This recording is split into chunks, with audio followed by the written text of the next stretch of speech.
this debate, which is part of the preliminary rounds of the World Schools Championships 2007. What you're about to watch is a style of debate which encourages a high level of exchange and engagement between teams. Each speaker will have 8 minutes to make their speech. After 1 minute, the timekeeper will signal once like this.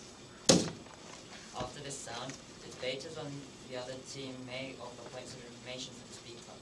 Debaters must stand up when they offer points of information. The speaker holding the floor may choose to accept or decline a point of information when this is offered. At the 7-minute mark, the timekeeper will again signal once, like this. After this sound, no more points of information may be offered for the rest of the speech.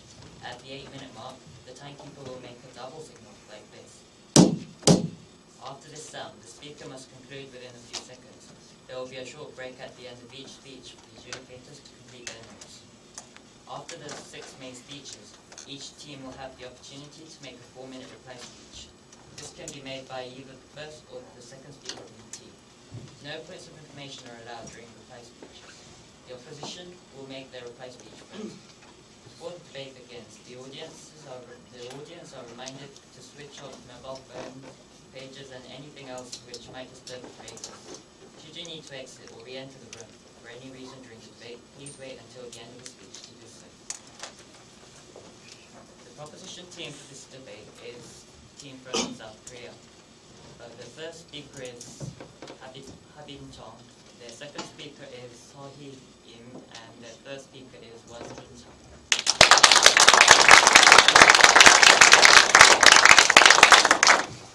The opposition for this debate is the team from the Philippines. The first speaker is Carlo Felizardo, the second speaker is Janina T, and the third speaker is James Soriano.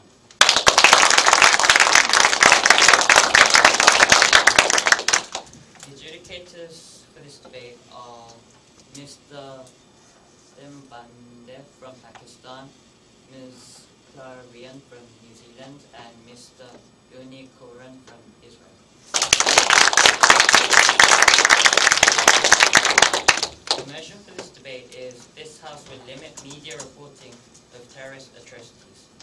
I now call upon the first speaker for the proposition to open the debate. Please welcome.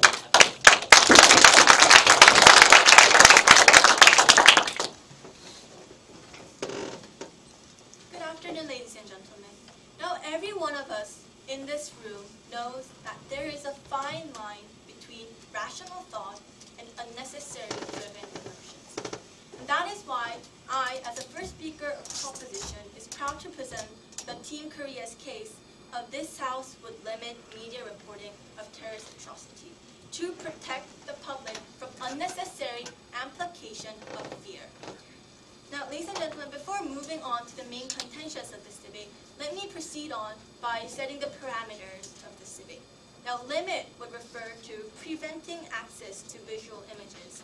And media would refer to any intermediatory institution that delivers information to the public. And lastly, terrorist atrocities would refer to a violent, inhumane act targeted against a civilian population in order to create widespread terror. Now, we, the proposition side, will show you of how we propose this motion in following steps. After I introduce a brief model of our case, I will first prove how media report only fulfills the desire and purpose of terrorists, and second, how it generates unnecessary panic and paranoia. And later, my second speaker, Seo, will elaborate on how media shouldn't be the mouthpiece for political agenda. And we as a team will show to you how we must draw a line between rational reactions and unnecessary emotional reactions. No, thank you, sir. Now let me outline the basic model for what we're proposing. Now, the government believes that we should forbid images first related to direct terrorist attacks, and second, regarding personal sufferings. Now, what we are believing that we should limit is that, for instance, in Virginia Tech, when there was a massive gunshot by a gunman, there was, no thank you, sir, we had wide images of individual sufferings of people who were directly shot by the gunman, and who was taken to the hospital at that point. We believe pictures and photographs like this possess a significant effect on the emotion and the mindset of the public, and therefore possesses a dangerous harm to control the mindset and evoke unnecessary emotion of the public. Now let me elaborate on my first point on how media report only fulfills the desire for service. Yes, sir. What exactly do you mean by unnecessary emotions? Where do you draw the line between what is unnecessary and what is necessary to make decisions? Now, later in my second point, I will elaborate on how it generates panic or paranoia. But we believe first, if I elaborate my own point by answering this point of information, we believe that panic and paranoia that is created by most terrorist attacks is unnecessary in general and only helps the political agenda of the terrorists. Because, as I explained, the main purpose of terrorists is, and the very reason why they target innocent civilian population is to get attention. Now their main agenda is to make people know and feel and fear them to know that what they are capable of. Now this is directly shown in the example of how terrorists actually go on and pursue media attention themselves. Now, ladies and gentlemen, after 9/11 attacks happened, the major media in the United States, including major broadcasting companies and newspaper, received envelopes containing anthrax, which is a contagious germ which can cause significant disease in the people who receive it. No, thank you, ma'am. And the reason why they did this is because they wanted the press itself to feel the terror and to amplify this and to convey this sense of terror for the people. Now, ladies and gentlemen, the very purpose of any terrorist is to gather attention. When the media amplifies this terror and tries to persuade the people by showing violent and vivid imagery and sets the mindset of the people of the emergency they're facing, it generally provokes panic and disorder, which is exactly what the terrorists are pursuing in the status quo. Ladies and gentlemen, this point leads nicely into my second argument of how the panic and paranoia that the media is creating in the status quo is largely unnecessary and irrational. And by elaborating on this point, I will directly answer the point of information provided by Team Philippines. Now, ladies and gentlemen, we know that visual images have a significant effect in setting our mindset. We know that the government, the status quo, even restricts certain violent information in movies, although they are fake, unlike the terrorist attacks that we're seeing. Now, what we pursue, ladies and gentlemen, is saying that, no, thank you, sir, the terrorist attacks and the atrocities that was committed by such harsh crimes usually have a significant visual effect in terrorizing the people, in creating large panic and public disorder, which leads to irrational thinking. Ladies and gentlemen, I have first, before proven to you how movies, even movies which is fake and large, have a significant effect on the mindset of the people, and especially the youth, who are largely controlled by these images. Now, ladies and gentlemen, the real success of terrorists begin when people fear them. Now, in elaborating on this point, I would like to, no thank you, sir, divide how terrorist attacks affect the people in general. Now first, after the initial attack, the real terrorist attack and what they're really aimed for comes in the second period of how when people directly feel the terror and panic, and therefore public leads to large disorder. Now, if we elaborate on the point of how the 9/11 terrorist attack affected the U.S. population, it largely first set the mindset of the people of the emergency. And this emergency was not really controlled by rational thinking, but by panic and disorder. And what happened in the United States was that because of this irrational thinking, people began pursuing unnecessary morals. And this led into sometimes even pursuing political agendas such as the Patriot Act, a point where my second speaker will later elaborate. Now, ladies and gentlemen, it can be seen not only in the U.S. after the 9/11 attacks, but also in London, in Madrid, no thank you, sir, and even continuously in Spain, where they're suffering from the attacks of the ETA, the Batasuna, in countries like Philippines and Sri Lanka. They're especially feeling this terror, the second phase, which is the most critical phase for any terrorist attack. And because this phase creates such an irrational thinking and panic and disorder, we believe that the government and the media has a right and the responsibility to prevent such violent images which leads to irrational thinking. Now, ladies and gentlemen, by summarizing my point, let me ask you one critical question. Now, ladies and gentlemen, in the status quo, you know that terrorism attacks evoke such emotions in our public. Now, we must ask if these emotions have any beneficial, contribute to any benefits to our society. And what the government believes is that because these are largely deformed by political agendas, and because they are largely the purpose of the terrorists themselves, that the media has a responsibility of limiting such horrifying images, and that is why we are proud to propose.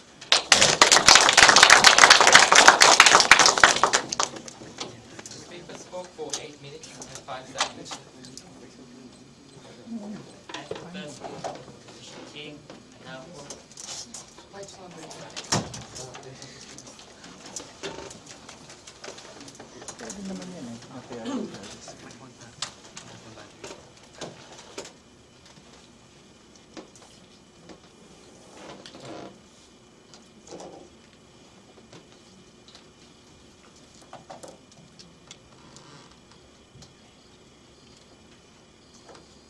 the first speaker of the opposition team, I now call upon the first speaker of the opposition, Arlo Davis.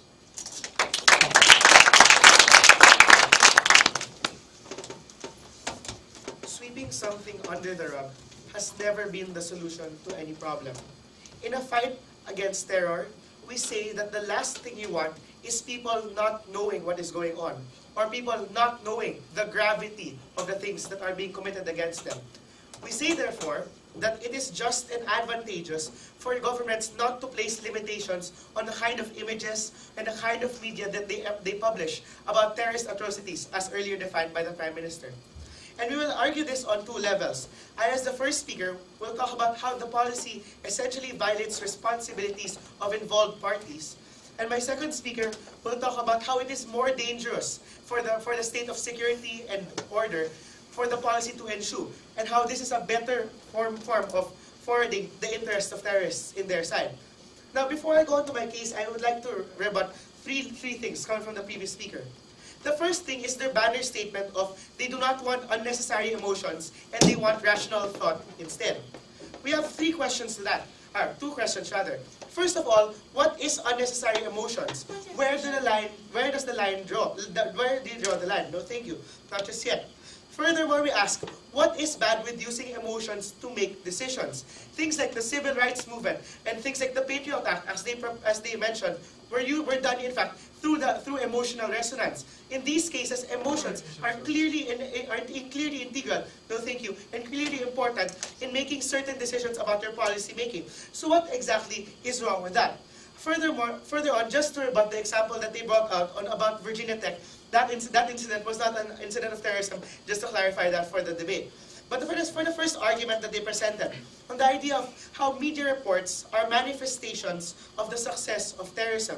And they talk about how, well, they want to generate attention, and we quite agree. But the question we ask on the first level is the effectivity of the limiting. Because they claim on their side that they will be effectively able to limit out all of these kinds of images, when we all know that that is not the case. Especially with the rise of the internet and the rise of unregulatable media such as blogs and things like that, we say that this kind of information still gets out to the public. No, thank you, not just yet. And when it does, as it clearly will, because people are in fact investigative by nature, we say that that will lead to more distrust and more hysteria. Because all of a sudden, your government is hiding something from you. Now, why on earth would they want to do that if it's something important? So that is the question that you will be raising in their minds. And the question we ask is that a good thing for your people not to trust your government? No, thank you, not just yet. But on the third level, they talk about how it generates panic and paranoia. Because they tell us that visual images are particularly resonant with people. Well, when they draw the line when they draw parallelism with movies and dangerous things, the thing we say that distinguishes these kinds of news from movies which can be censored is that these things pose real threats to them. In movies, you can't really be blown up in a car, like what happens in movies. Thank you, Noel, hold on. But you can be captured by terrorists, you can be beheaded, and you can be subject to an attack. So these are clear and present dangers to the people. Why misinform them or hide certain information from them? But before I go on, yes. The factual description of a terrorist atrocity brings enough shock to the public. Why do we need to amplify this shock by seeing how these people died? Ladies and gentlemen, words can only go so far. If you want people to know the real gravity of what happens, you have to see it. That is why we don't always believe something that we hear on the news. We don't always believe something that we read in the news. It takes vivid images, vivid imagery to actually make these things hit home. And we say that that is very important in this debate. But finishing, no thank you, not just yet, but finishing the rebuttals, the question we ask on this idea of generating panic and paranoia is, should you not be afraid if there is someone who is out there to kill you, or where there is someone out there to kidnap you? Is fear not a rational response? Furthermore, the question we ask is, are reactions homogeneous? Will everyone react with fear or panic and paranoia? And even if they do, what exactly do they mean by people doing irrational things? Are they going to watch and go crazy? Or what exactly is the concrete harm that they are telling us about on this side? Furthermore, is it irrational, no thank you, that the people of the United States wanted to protect themselves with something like the Patriot Act after there was a clear attack on their people? Is that not a rational thing for them to do? We say that it quite is, and we say that this kind of policy will just harm them. Now I want to analyze two arguments. The first is how a limit on reporting violates people's right to transparency. And second of all is how a limit on this reporting violates media's responsibility to the people. Now first, let's analyze the importance in democracy, how this transparency is important in all democracies over the world. Because transparency enables people to act as checks and balances to their government's actions. The fact that they know what are the concerns of their country and what their government should be doing is what enables them to put certain policies into action, to vote for people who will put certain policies that they think or they consider are important to them into action. We say that in this regard, knowledge is power, and for people to weigh values or for people to choose a particular value over the other, we say that you must have present these issues up to the most vivid extent that they have, especially with regard to terrorism, which is an imminent, I'll take in a while, an imminent mainstream interest to the people. Everyone is at risk, everyone is a target, and therefore it is all the more important that people have the information and know the exact gravity of the issue that they are facing, such that they can make the important decisions that will in fact protect them or put them at risk more. But before I go on, yes. Is it necessary for people to actually see the beheading of people like Kim Jong-il in order to assess the situation?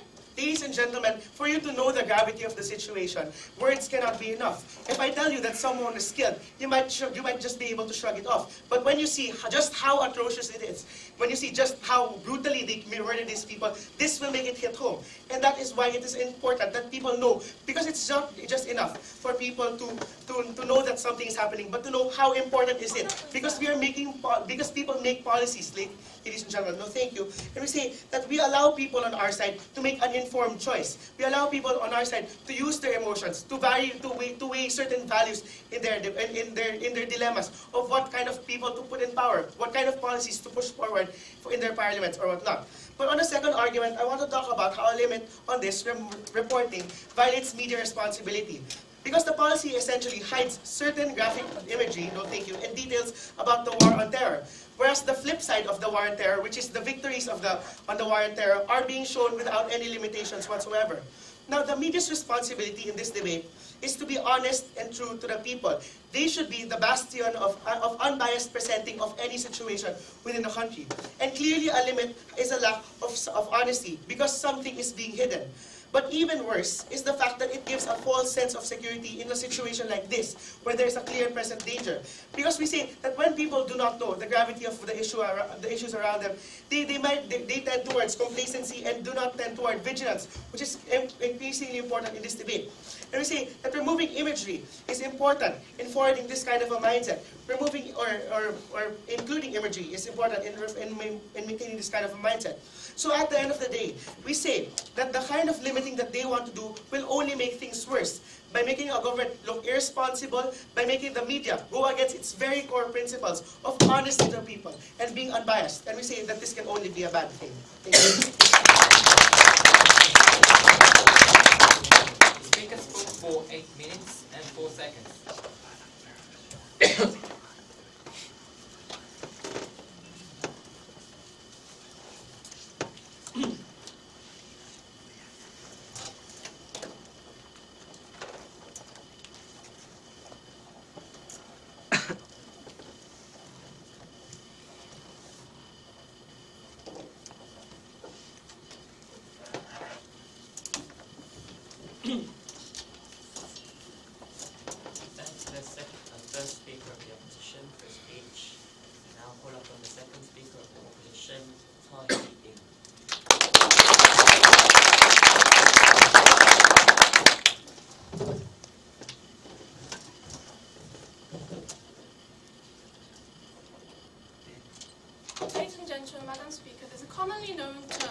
too much information.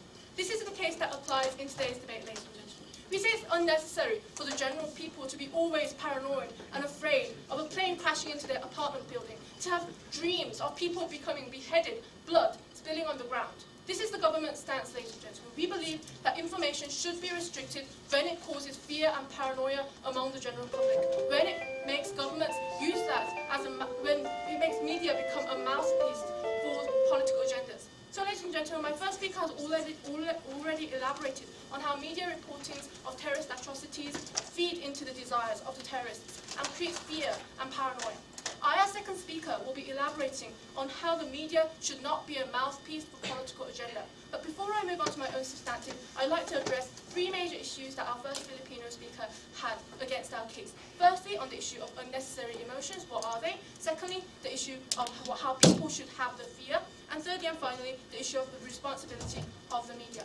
So firstly, onto the issue of unnecessary emotions. Ladies and gentlemen, it's a fact that when we get too emotional, we cloud our rationality. And in this issue, ladies and gentlemen, it's important that people be rational in a national crisis. Ladies and gentlemen, they bring up the example of the Patriot Act, and we say that this precisely fits into an example in which people were clouded with emotions and were unable to judge rationally. The fact of the matter is most people regret passing the Patriot Act and the terrible war on Iraq, ladies and gentlemen, in the status quo.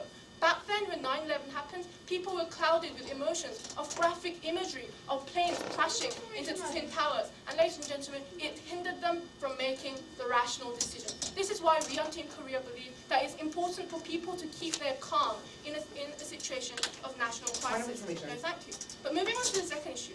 Now, Team Philippines believe that people should have the fear. They should be constantly aware that terrorists could suddenly attack their homes. But the fact of the matter is, this is suspiciously like what the terrorists want. They want people to be constantly afraid of them. That's exactly what the terrorists want, ladies and gentlemen. And by the media to fuel this, by showing images of beheadings of people like Kim Jong-il, ladies and gentlemen, will only contribute to the terrorist movement. We say that it's society's responsibility to maintain social order, not to feed into the desires of the terrorists. But moving on to the third and final issue of how it's the media's responsibility to show people such vivid imagery. Now we say, ladies and gentlemen, it's the media's responsibility to be unbiased as possible. And the fact is, ladies and gentlemen, when you start showing beheadings and terrorist actions, people dead on the street, it's difficult to be unbiased. The fact is, this fuels emotions, ladies and gentlemen. And we say that it's not the news or the media's responsibility, just a moment, to do so. Yes. Is it still not wrong for people to feel some sort of grief or anger at these terrorists whenever they see their own countrymen being done, these things being done to their own countrymen? Yes, we say that people should feel sympathy and empathy for the people. But the fact is, we're not limiting every single fact. We're saying we're going to cut out the graphic images, which is hugely unnecessary. It's unnecessary to see people spilling blood, ladies and gentlemen. Where, as my first speaker elaborated, graphic images are often really censored from the mainstream media. But ladies and gentlemen, I've dealt with all the issues, so I'd like to move on to my own substantive matter, dealing with how media should not be the mouthpiece of the political agenda. Now, as my first speaker explained, ladies and gentlemen, graphic images can have a huge impact on the way people think.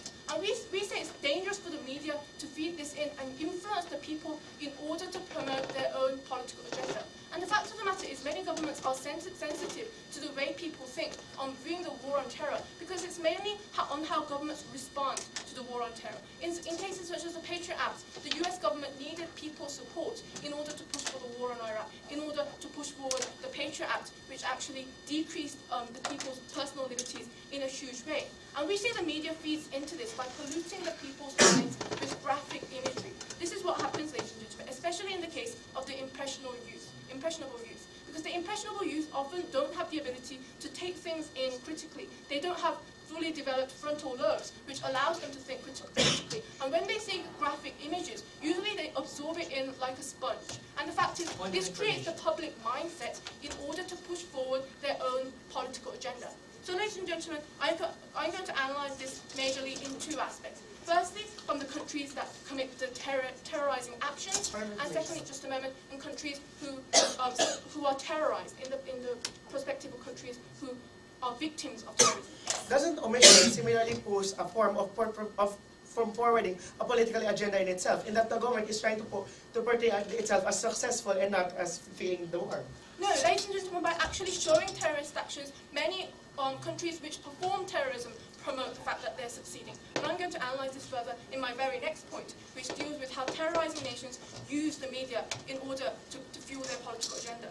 Now, let's look at the perception of the countries who terrorize other countries. Now, the fuel that comes from terrorism is that they have to have a large population which supports them. And in order to have a large population which supports you, you have to show that you're succeeding. You have to show that you're a legitimate organization which is causing just actions, which are carrying out punishments for the evil powers, such as the United States, in the view of Al-Qaeda. And the fact is, these terrorizing organizations use the footages of their own terrorist actions in order to show that they're succeeding. It brings the impressionable youth together, who are desperate in the Middle East, ladies and gentlemen. It brings the image forward that actually these terrorist organizations are committing something big. They're making a big impact on the world, and people are terrorized because of this.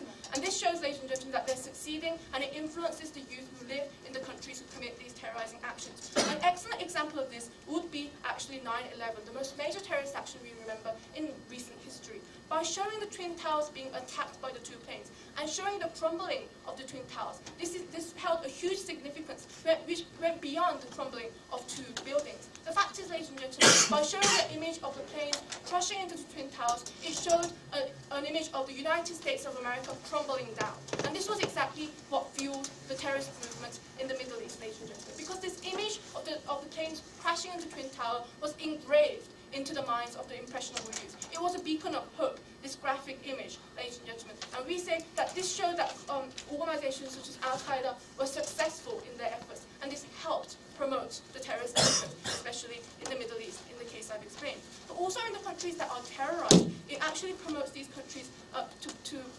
formulate a revenge or a retaliation. It promotes the political agenda of these countries who view themselves as victims. Because, ladies and gentlemen, by showing the names, the faces, the bloody skills of the people who died, by showing the countrymen who died, they promote their own political agenda in fighting the war on terror. And often people can't make rational decisions accordingly. I've already told you about the Patriot Act, but this was also the case with BBC and the United Kingdom government. We know the BBC to be a relatively unbiased organization, but according to the Time Almanac, the Blair administration was hugely criticized for sexing up the information that they had. And as a result, ladies and gentlemen, they were known to be manipulating the media in order to support the war in Iraq. And as a result, ladies and gentlemen, the BBC's top manager resigned because of this criticism. It is clear, ladies and gentlemen, that political agenda is often quite promoted by the media. We say, ladies and gentlemen, giving factual information is enough and can be biased in and of itself. We recognize that we cannot have a totally unbiased media. But what we want to do, ladies and gentlemen, is what we want to filter emotional graphic images which pollutes the minds of the people and clouds them from emotion. It's on these grounds, ladies and gentlemen, on which we're very proud to propose this motion. Thank you. For 8 minutes and 17 seconds.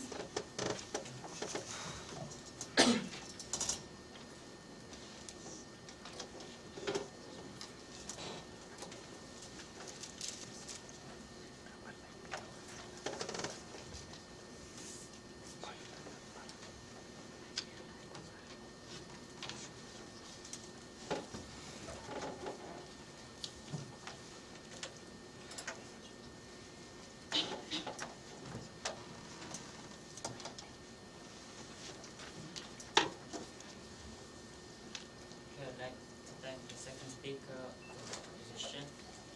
Call upon Janinia T to clear the case.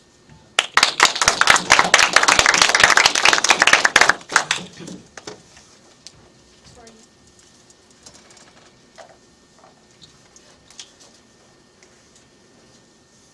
Ladies and gentlemen, immediately after 9/11, the United States was shaken up, undoubtedly because of the attacks.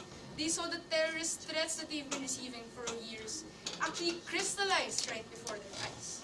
Now, the proposition attacks this, that the United States shouldn't have reacted the way they did because they were irrational at that point.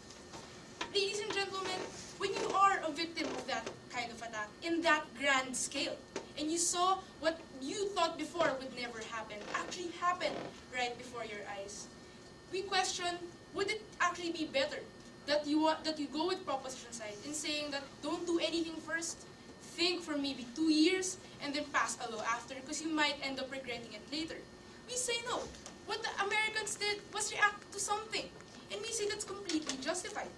Right after September 11, September 12th, in fact, millions of American citizens decided to sign up for their army because they wanted to protect their nation. They saw that their world, supposedly top-class security, collapsed. The 2 planes, no thank you, please sit down, were able to smash into the World Trade Center. Was this not a rational thing for Americans to do? It is obviously self-preservation working, which is human nature. They no longer want to see their countrymen die. They are fearing for their own security. Is signing up for the army to enable themselves to protect, no thank you, please sit down, to enable to protect themselves and their country from these sort of attacks irrational? We don't think so. We say that clear and present danger exists, which we've already proven, because they themselves already cited examples that these terrorists are getting to the Americans, please sit down, are getting to the people themselves on the ground. Now, we say should the people just scream and be afraid? Obviously not. Actions must be taken, and we say that this is something that still falls within reason. They should have really reacted in such a way. No, thank you, please sit down. Now let's go on to, before I go on to my side of the split, into telling you the harms of limitations, now let's first address the arguments given to us by the speaker. First of all, they have this banner statement right at the beginning of her speech, which is too much information. Madam Chair, I question, highly resonant issues such as terrorism, issues that people want to know about, is there such thing as too much information? Because if you simply don't give them information, please sit down, we'd say that they will go looking for it. Because they want to know how the war on terror is going, as is the situation in the United States, because they're paying for it. They want to know how their security level is doing, because they're scared for their lives. No, thank you, please down. What is more dangerous? For them to go looking for information elsewhere? Or for them to get the information straight from the BBC, from news organizations who are the most credible that is available to them? No, thank you, please down. Do we allow them to go to blogs that are obviously already biased towards a side or another? We say that should not be allowed to happen. Go on to the second level of rebuttal, in which she said in her arguments that the news organizations should not be the mouthpiece for political agendas. And we agree, obviously they should not be swayed towards political agendas. But first of all, their policy already perpetrates this, which we find very ironic. Because their policy wants to downplay hostage situations, they want to downplay terrorists being at their best, as these terrorists would like to think, when they're actually committing these actions. They want to downplay this and show the good sides of the war, which obviously, conveniently enough, works for the advantage of the government. Because obviously, no thank you, please sit down, the government wants to show the people that they're winning a war, even if they're not, which is certainly the situation in Iraq with the United States. Now, should we allow, for example, CNN to keep showing images of happy soldiers, of soldiers winning a one-on-one encounter? Obviously not. We say so many soldiers, so many embedded reporters are still being hostage every day. And that's something that people should know, not only in black and white, but they should actually see the gravity of to what extent it actually happens. No, thank you, please sit down. Now let's go on to the last level of rebuttal, in which it talks about the impression of youth on 2 levels. First of all, in the countries that perceive themselves to be victims, in the countries that actually perpetrate these terrorist attacks. Now let's go on first to those who perceive themselves as victims. Again, we pose the question, where do you want them to get the information? Is it not better for it to be in these safeguarded news organization credentials rather than the internet? Now second, when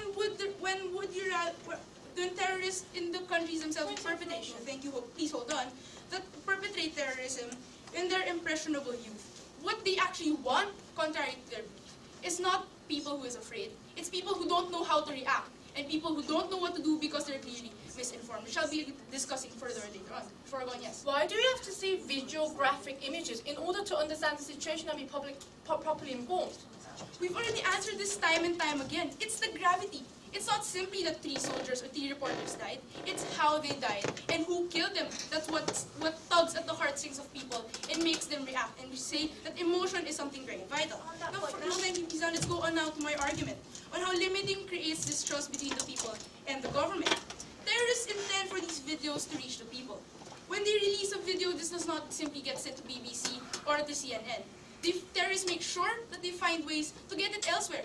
They post it on their own websites, on their own networks, or they actually send it to various people for it to spread.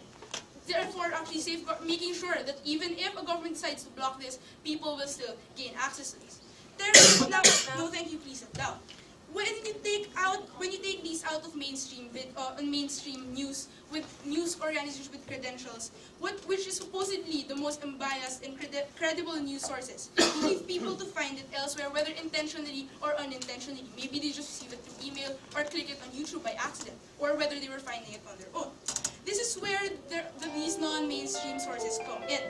These are more likely biased sites, maybe perpetrated by the terrorists themselves, to make sure that these videos come with commentary, or these images come with articles that show why, for example, the United States is just wasting its income or money in the war on terror, which you say is something definitely not good. Because it's obviously now swinging people into thinking that maybe distrusting the government. Because first of all, we have already proven that people do find out eventually.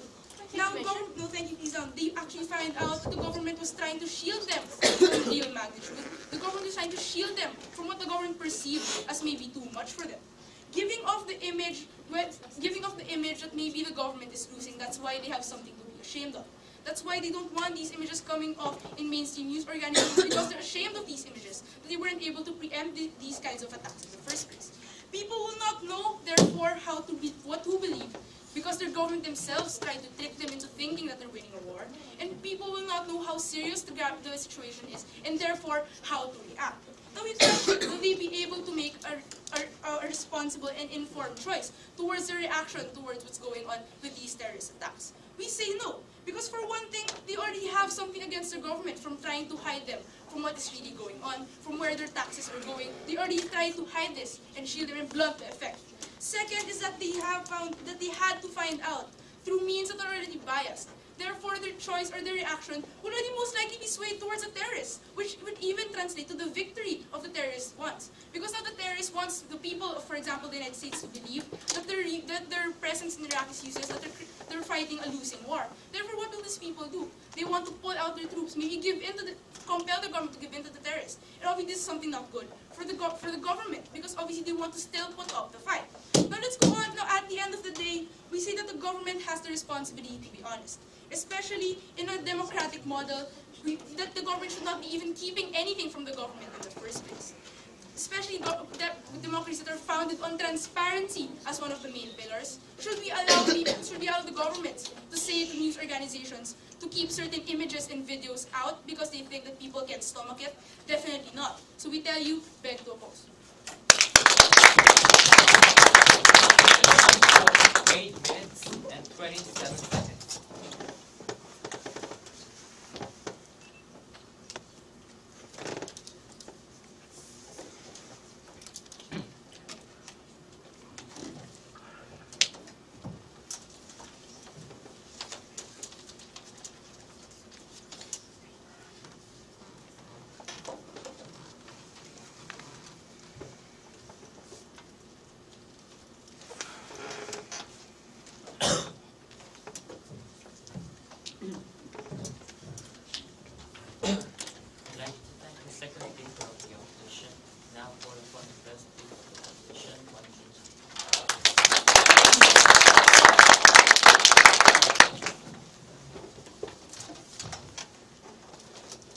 Mr. and Madam Adjudicator, the spirit of today's motion asks us to fulfill two tasks in cases of terrorist activities.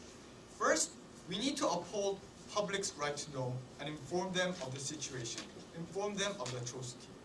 Second, we need to prevent traumatic effects and bad consequences from reaching the public. And ladies and gentlemen, the criteria for this debate is balancing these two tasks that we need to fulfill. And ladies and gentlemen, South Korea did this balance in today's debate by drawing a simple line in what we'll limit in media reporting. We will limit access to any graphical, visual material, but inform of everything else apart from this. We will inform of the gravity of the issue, we will inform how serious this issue is. But what we say is that graphical images of people getting beheaded, of people dying, is simply unnecessary in the media today. In order to satisfy the criteria of making the public know what's happening, but not giving them a traumatic effect.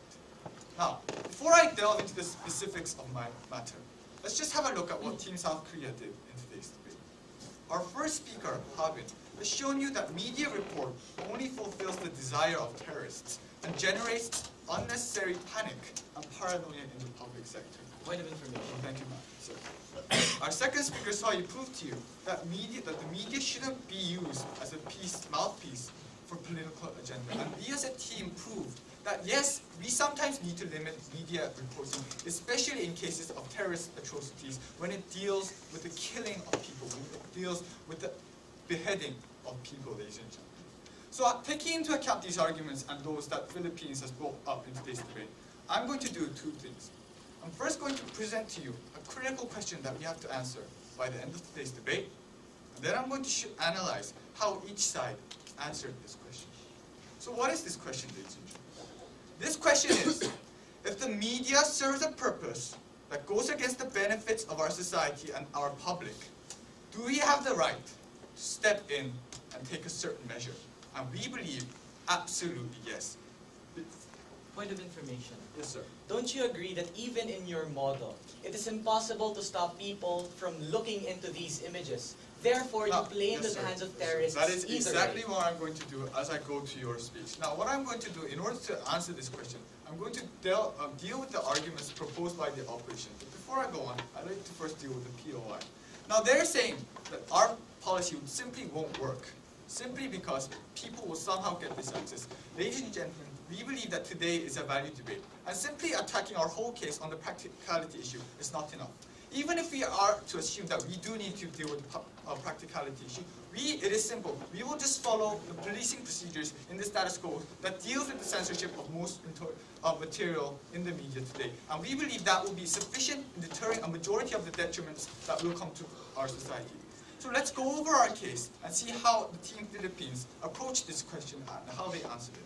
Now, the first argument was that this violates responsibility, and it came in two folds, ladies and gentlemen: the transparency of government and how this policy violates the responsibility of the media. Now, let's go on to the transparency. Now, ladies and gentlemen, in this issue, we need to assess the role of government, what a government is. Philippines argued that the government is a body that should tell everything it knows to society. We say, in Team South Korea, that the role of government is to maintain social order. Why do we need to publish something that we know will be detrimental? Why do we know? Thank you. Why do we need to publish something that we really don't need? When we really already feel the shock, feel the threat. We know this, ladies and gentlemen. We didn't really have to see the plane going to the WTO center in 911 in order to know the gravity. The fact that the terrorists blew down a building, that itself, the fact itself is enough. We don't really need to see the video of that incident itself, ladies and gentlemen. Going on to the second issue, thank you, about how it violates the responsibility of the media. Now, we agree that it is the responsibility of the media to provide information to society. Information, especially about these terrorist atrocities. And we won't hesitate to do that. And we are doing that in the status quo. But we believe that it is also the responsibility of the media to deter certain harmful materials, certain harmful materials from approaching the public, ladies and gentlemen.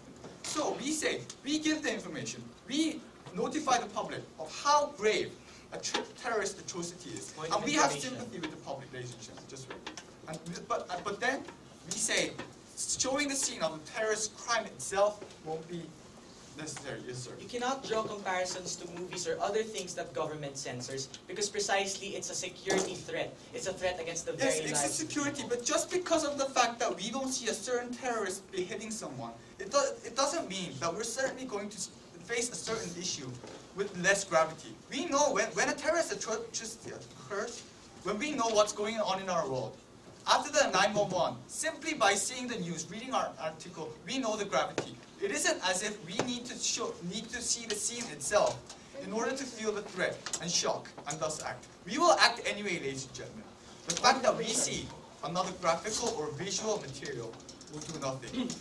Going on to the second argument about how it creates a distrust between people and government. Now, this argument was centered on the fact that if the government censors certain material, limits the scene of the terrorism, the people will simply find these scenes in other places of our society. Now, ladies and gentlemen, they themselves said that the terrorists published their materials on their sites. Now, this goes on to prove to you that these terrorists want publicity. They want the public to panic, ladies and gentlemen, by showing them the videos. No, thank you. So on the first level, ladies and gentlemen, they themselves agree that terrorists want publicity. And we say that when the government itself allows these videos to be seen in the public, this will create more panic, more paranoia, the exact desire of the terrorists, ladies and gentlemen, and will actually be detrimental for our society. No, thank you.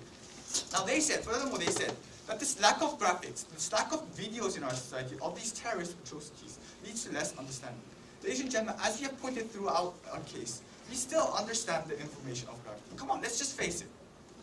We know that the World Trade Center collapsed in 9/11. We know that.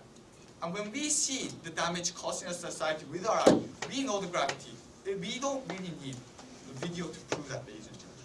So let's go on to our side of the debate and see how we answer this question. We said that graphic material only bring amplified shocks and threats to society, making society fall into a pit of panic and paranoia, ladies and gentlemen. And this is exactly what the terrorists want. We must not fall into this trap, ladies and gentlemen. Our citizens are already informed of the gravity and the seriousness of the problem. We already know that. Furthermore, graphic materials can be used for political agendas. Ladies and gentlemen, the simple question, when you look at your flow sheets at the end of the day, is to ask yourself, why do we really need to show someone getting their heads cut off? Why do we really need to show people dying when we already know of the problem and when we already have that consciousness in our minds? And at the end of the day then, what is it that we want? What is it that we seek? We want a better society where people know of the problems but also respond rationally towards these problems by not getting caught up in any panic or paranoia. Ladies and gentlemen, the question that I propose in today's debate, should governments step in if the media has a detriment in society? We believe that we have answered this question right by advocating the welfare of the society. Ladies and gentlemen, thank you very much.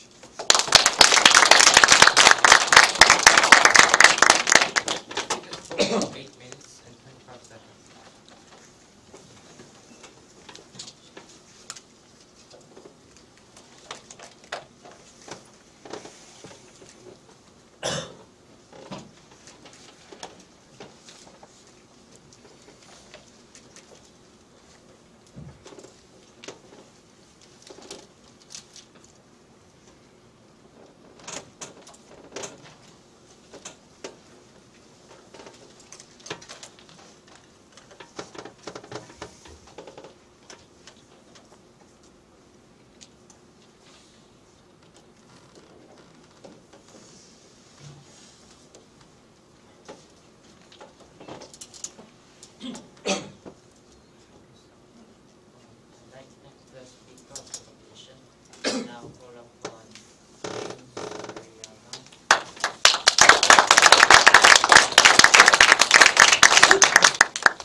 Ladies and gentlemen, the last thing that you want in a war against terror, or even in a terror situation, is for people not to know what is really happening, or for people not to know how or what to feel. And this is precisely why opposition's stance has been clear and consistent from the onset. It is that it is just and advantageous for the media not to place limitations on reporting terrorist atrocities. What I will do in my speech is to identify the issues in this debate, then under these issues, analyze the points of contention or points of clash between both sides and show how opposition actually won this debate. And these are the two issues in the debate. The first issue is the responsibility of the media. And the second is the effects of a limitation on society. Let's go straight into the first issue. The first issue being the responsibility of the media. The first question we have to ask is really, what is the context of the world today? Where do we live? We live in a world where terrorism is a very, very real threat. It is an objective truth that exists. you know that there are groups out there who want to probably put fear into your heart. No thank you. And precisely destabilize your government. And we say that in fact, the truth hurts because it's reality. But it's still better than concealment. But the first response coming from proposition, in fact this is their stance, is that you do not want people to play into the hands of the terrorists. And take note, when I rebut this, I am not rebutting their entire case by rebutting the model, but rather rebutting an effect that they themselves argue. We say, ladies and gentlemen, that you have to take a look at the model in this regard. Because their model is really to ban all sorts of images from being shown on any kind of media to prevent people from seeing the terrorist atrocities. No, thank you. Otherwise, the text will still be seen, people will still be informed. But the question really is, can you really block out these videos from surfacing in the internet, in YouTube, on an email? We really don't think so. So if we're talking about playing into the hands of the terrorists, just a second, we say that you really can't prevent that. Terrorists will find a way to get to you. What we question is, in that case, should we really ban it at the end of the day? Precisely when we have a more credible source presenting this threat if you do not place limitations. But before I go to argue that, yes ma'am. The international society and every single government has currently put a ban on child pornography. Please prove to me why the government, when it can censor child pornography, cannot censor other types of videos. Here is one of the bigger arguments raised to us by the first proposition speaker. She talks about a parallelism between movies, child pornography, and the like. The difference clearly with these kinds of things is that in terrorism you deal with a concrete threat. It is not fictional. It is something that affects everyone, ladies and gentlemen. No, thank you. Child pornography you can't see because pedophiles will take pleasure from it. But terrorism, people need to see and feel the threat of terrorism precisely because it is something that directly affects them. No, thank you. Let me go on. Let's talk about the people's right to know, ladies and gentlemen. Because in any democracy, particularly in any media debate, you have to take a look at the threat. And we say on opposition side that it is very, very wrong to downplay a serious threat. The threat of security, which is essentially the biggest interests of people in a democracy. And this is important, ladies and gentlemen, because information, no thank you, is the only and the most effective weapon for the common man to fight against terrorism. It's to know the activities of these people and know that they are doing something wrong. But this is where, no thank you, they talk about information. Because they say, but well, we tell the people anyway. There are news reports, there is text. Why do you have to put all the images? This is where the factor of emotion comes in. It is entirely different, ladies and gentlemen, when I read about 26 people dying in Iraq because of a suicide bomb. But that's entirely different from the emotions that are evoked from me seeing a person, a hostage, my fellow countrymen be beheaded. We say that the emotions are what breaks the balance between the rational decision and the irrational fear. No, thank you. Because with the emotion comes the hate or the anger against these terrorists. No, thank you. This is when it comes back to the values of freedom of the terrorists. You want to hit the terrorists. This is the kind of thing that encourages them to support the war on terror, to go and be more aggressive against terrorism. No, thank you. Which is important because you need a counter message against terrorism which does not exist right now.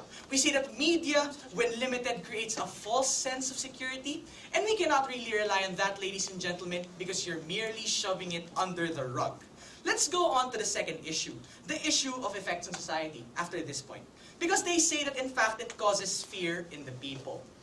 Well, we say, ladies and gentlemen, on the first level of response, is it reasonable to assume that everyone is going to panic from seeing that kind of a video?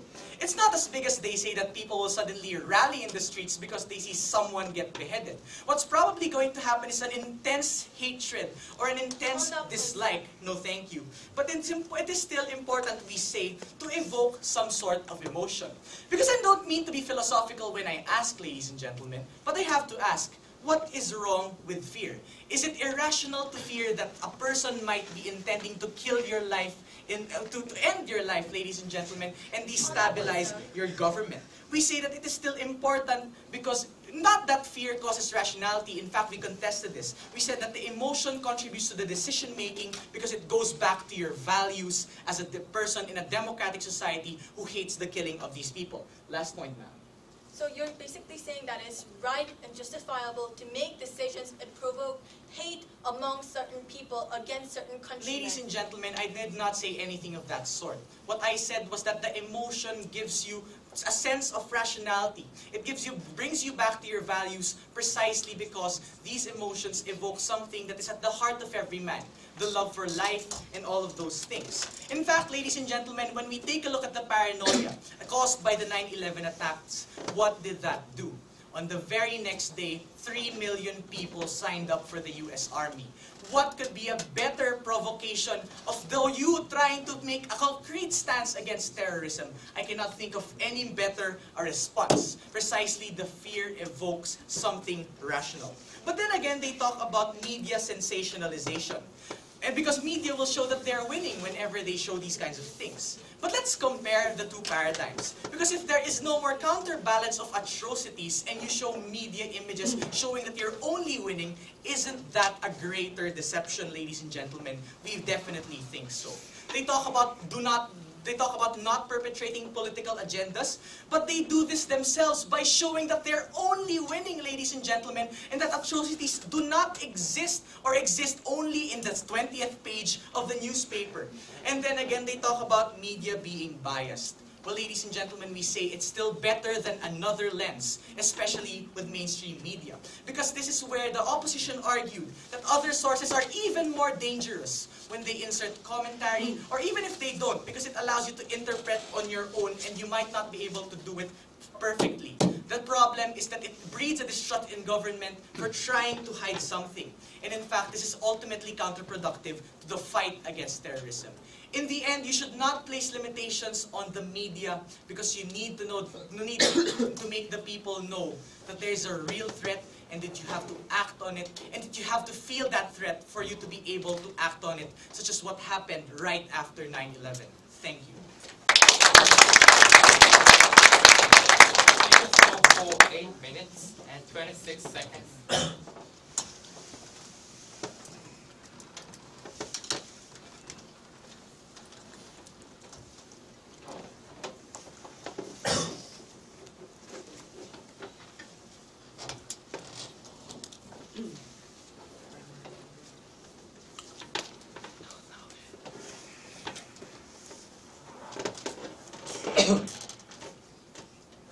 Thank the third opposition speaker for his speech. We'll now move on to the team's 4-minute concluding reply speeches. The opposition team will deliver their reply speech first. There are no points of information during the reply speech. After 3 minutes, the timekeeper will signal once to let the speaker know they have 1 minute left. After 4 minutes, the timekeeper will signal twice. To deliver the opposition's reply speech, I call upon Carlo.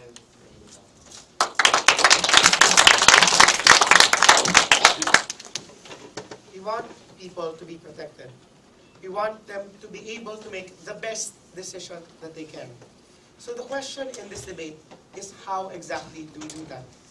Now I want to talk about two main issues that came out in this debate and show you why opposition won on both regards and why we at the end of the day win this debate. First of all is what is the responsible thing to do in this debate? And second of all is on the effects of the public, and in which case is there a better effect? Let's analyze the first issue. Because we told you on opposition side that the responsible thing to do is to protect the people, to be as unbiased as possible, to show what cannot be manipulated.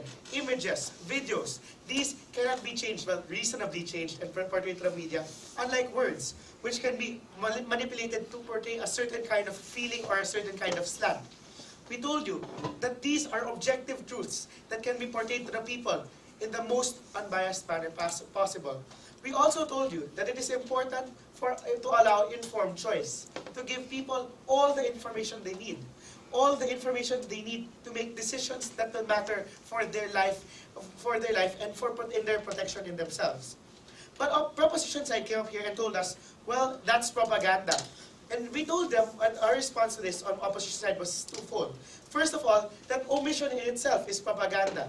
To make yourself look like you're winning the war. To sideline the value of these abuses by not showing their gravity through images. To remove objective standards in certain cases. These are also sorts of propaganda. They're not active propaganda, but passive rather. Furthermore, we told you that there's a danger in encouraging people to go to biased information sources, like blogs, like YouTube videos or whatnot.